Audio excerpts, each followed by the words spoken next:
McMahon Mass Communications Center at Quinnipiac University, this is QNN, the Quinnipiac News Network. Good evening and welcome to QNN. I'm James Canavan. And I'm Ashley Nally-Nagel. Get excited, Bobcats. May weekend has finally arrived. Kayla Heavey is here to talk student safety. Kayla? The sun has been shining, the weather has been warm, meaning Quinnipiac students have been out on the quad. Now with the rain in the forecast, that does not stop the Bobcats from going out this weekend. Again, another successful end of the year.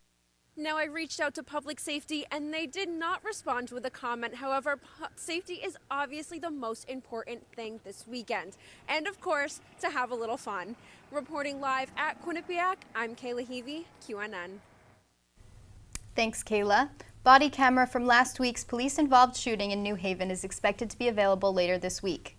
The state attorney's office got a signed search warrant for the interior of Paul Witherspoon's vehicle after he was shot by two officers in Hamden. Hamden and New Haven residents have been demanding action from the police department since Friday of last week. A silver alert was issued for a man in New Haven Monday. The man, identified as Jose Torres, is listed as 5'1" and 180 pounds. Anyone with information on Torres' location is encouraged to call New Haven Police. Quinnipiac has lost a member of its family as President Oleon announced the passing of graduate student Erica Seaman. Seaman was in her third year studying in the Graduate Doctor of Nursing Anesthesia program. Details for the service will be posted on MyQ when made available. After 11 days, Stop and Shop workers went back to work on Sunday. Sarah Foley is here with the latest on the end of the strike. Sarah? After 3 months of negotiations and an 11-day strike, Stop and Shoppers went back to work this past Monday. Details of the proposed 3-year agreement won't be made public until the union can agree upon the contract. The voting began this past week. Reporting live in Hamden, I'm Sarah Foley, QNN. Next week is a big week at Quinnipiac. President Julie Oleon will be officially inaugurated Wednesday, May 1st, 2019. There will be many events celebrating the event. While there has been negative feedback from students, as of 4/25/2019, she is in line to become the 9th president. As one chapter begins for President Oleon, a chapter ends for some members of her cabinet. Lynn Bushnell, Greg Eichhorn, and Donald Weinbach have all announced they will be leaving the university. Bushnell will be retiring this June, with Eichhorn leaving to pursue other endeavors, and Weinbach will be retiring in June of 2020. 13 members of Quinnipiac's faculty were granted tenure this week. The faculty ranges from the School of Arts and Sciences to the School of Nursing. Among the 13 faculty includes the School of Communications' own Molly Gannity. Now let's take a look at national news. Joe Biden has officially entered the race for the presidency after much speculation. The 76-year-old former vice president joins the Democratic primary field of 20 candidates. His campaign announcement came in a video released to his social media platforms this morning. The announcement follows Biden's response earlier this month to women who felt uncomfortable by the way he touched them. The Supreme Court justices are currently deciding on whether or not to include a citizenship question on the 2020 census. The justices appeared to be split along ideological lines, but by the end of Tuesday's oral arguments, seemed ready to vote 5-4 to allow the Trump administration to add this question. Justice Elena Kagan, who opposed, said the need for a citizenship question is a, quote, contrived one. More Democrats have called for the impeachment of President Trump following the release of the heavily redacted Mueller report. Massachusetts Representative Seth Moulton said, quote, "Don't tell me there's not enough to debate impeaching the president. He is subject to the same laws the rest of us are, and that's why we should move forward," in an NPR interview earlier this week.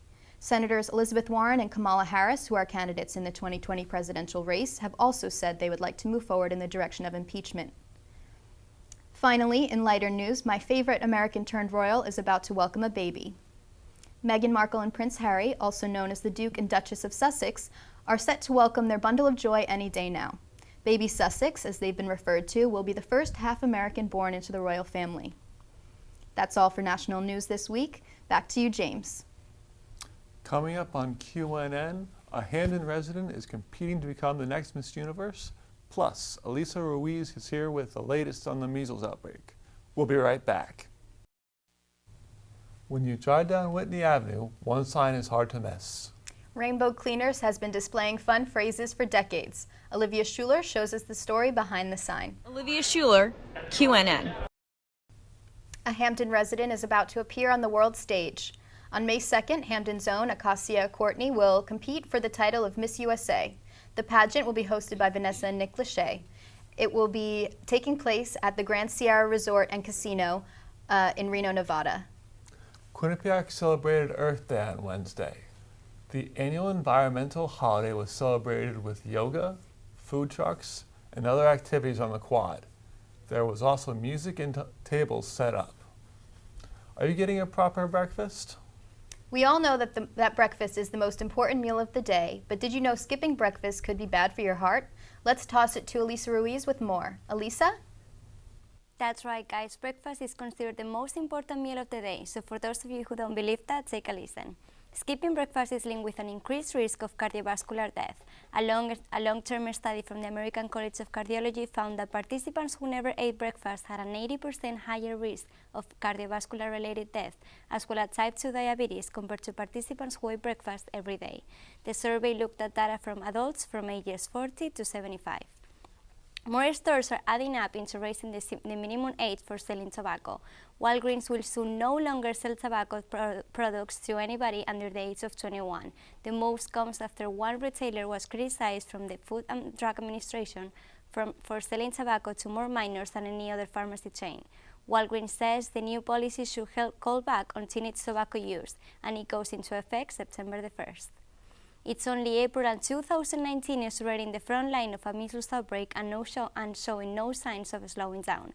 Experts say it is a rare disease with very serious complications that should be taken care of.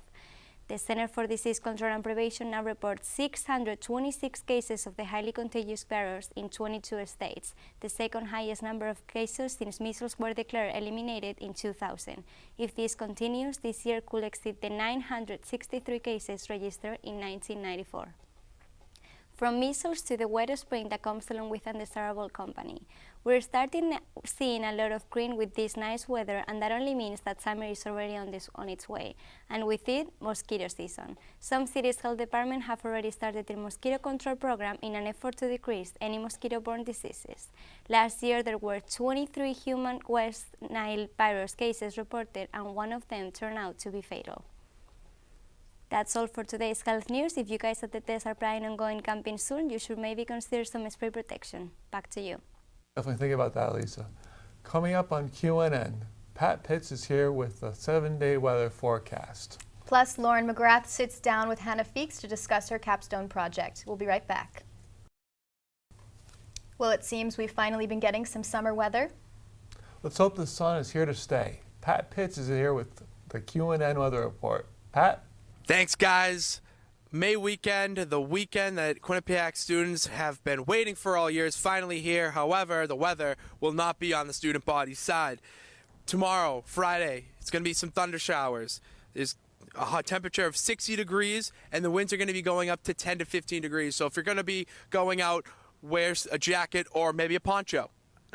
Saturday will probably be the best day of the weekend, however, but there will not be sun. They'll be filled with clouds in the sky, and it's going to be pretty, a high of 53 degrees, a low of 43 degrees. So if you are, going to be going out with your friends, make sure to bring a jacket.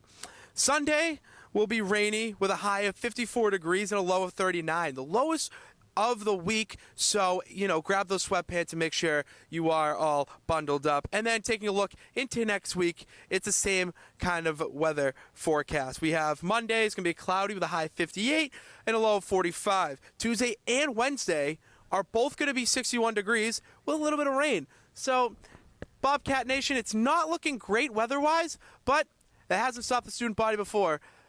For Pat Pitts, I'm QNN. Have a good one. Have your career goals ever stopped you from getting a tattoo? Lauren McGrath is here with Hannah Feeks to discuss the stigma around tattoos in the workplace. Lauren? See how it comes out. Thank you. Ashley and James, back to you. Coming up on QNN, Emma Spagnolo has the latest on the record-setting Jeopardy champion. Plus, is Taylor Swift dropping new music tomorrow? Stay with us to find out. Welcome back to QNN. A new record on Jeopardy! Plus, long lines at the movie theater. Emma Spagnolo has your entertainment news. Thanks, James and Ashley. Streaming services like Netflix and Hulu scored a major win this week. Academy Award eligibility rules will not be changed going into next year, as the Academy of Motion Picture Arts and Sciences stated that they plan to further study the profound changes occurring in the industry. Director Steven Spielberg reportedly planned to suggest restricting nominations of streaming services films at the Oscars, but the Academy has decided against changes at least for the coming year. From the movies to game shows on TV, this season of Jeopardy is shaping up to be a record-breaking one. James Holzhauer is only 14 days into his Jeopardy run and has already racked up over $1 million in winnings. Holzhauer is quickly approaching the records of other Jeopardy legends like Brad Rutter leading the pack with over $4 million in total winnings and Ken Jennings trailing shortly behind at over $3 million. Hey, all you Swifties out there! Taylor Swift is gearing up to drop new music tomorrow. For the past several weeks, she has been teasing the date, April 26, on her social media accounts. Fans have speculated that she'll either be releasing a new single or an album. However, nothing has been confirmed by Taylor herself. And finally, get ready, Marvel fans, because tonight is the big night. The Avengers Endgame movie will finally premiere across the country in theaters tonight. This movie is so popular that many surrounding theaters in the Hamden, New Haven area are completely sold out through Sunday. The movie is set to follow up last April's Avengers Infinity War. So James and Ashley, if you haven't bought your Avengers tickets yet, be sure to stay off social media this weekend to steer clear of spoilers. Back to you at the desk. As the weather gets hot, it looks like now would be a good time for a sweet snack to beat the heat. Well, Quinnipiac students can have gelato delivered right to their dorm room. The new Student Business Dorm -QU is offering students 6 different flavors of gelato for $9 a pint. Students can order through the Dorm Instagram page, and gelato will be at their door in 20 minutes or less. Thanks for joining us for QNN. We'll be back in the fall with more news from around Quinnipiac, Hamden, and New Haven.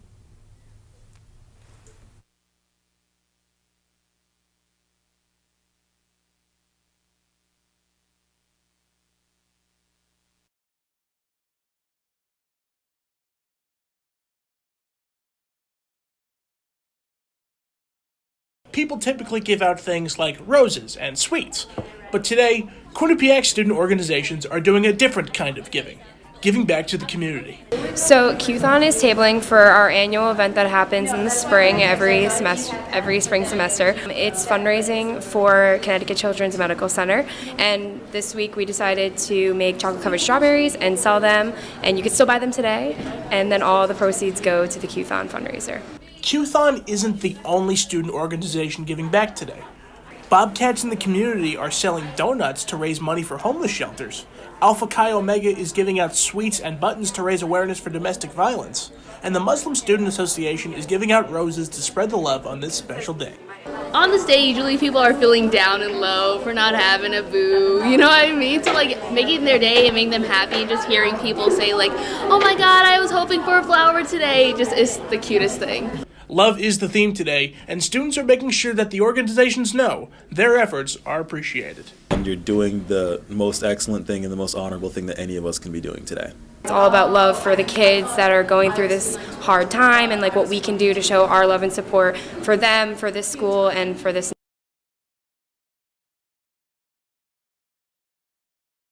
Students have been asking for club sports and to use Quinnipiac's facilities for years.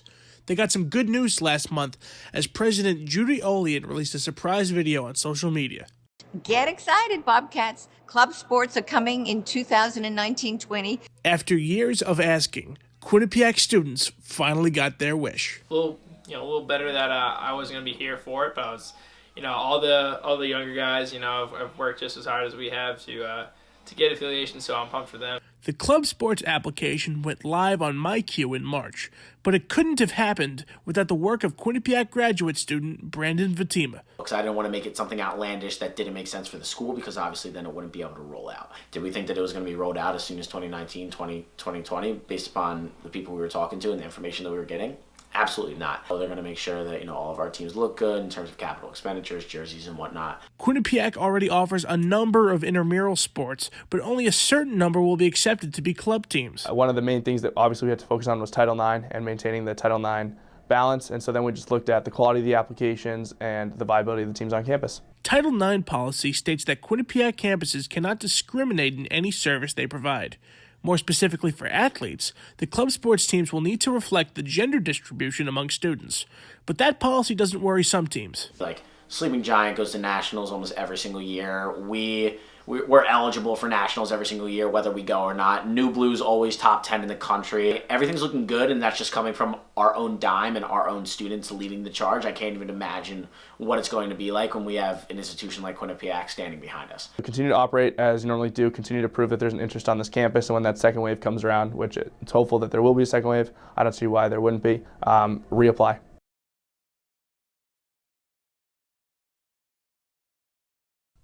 Thanks, ladies, and happy opening day to you and every baseball fan out there. Today is the first day we will see all 30 MLB teams in action. Some local games to look out for. The New York Mets take on the Washington Nationals. The New York Yankees face off against the Baltimore Orioles, and the defending World Series champion Boston Red Sox will open up against the Seattle Mariners.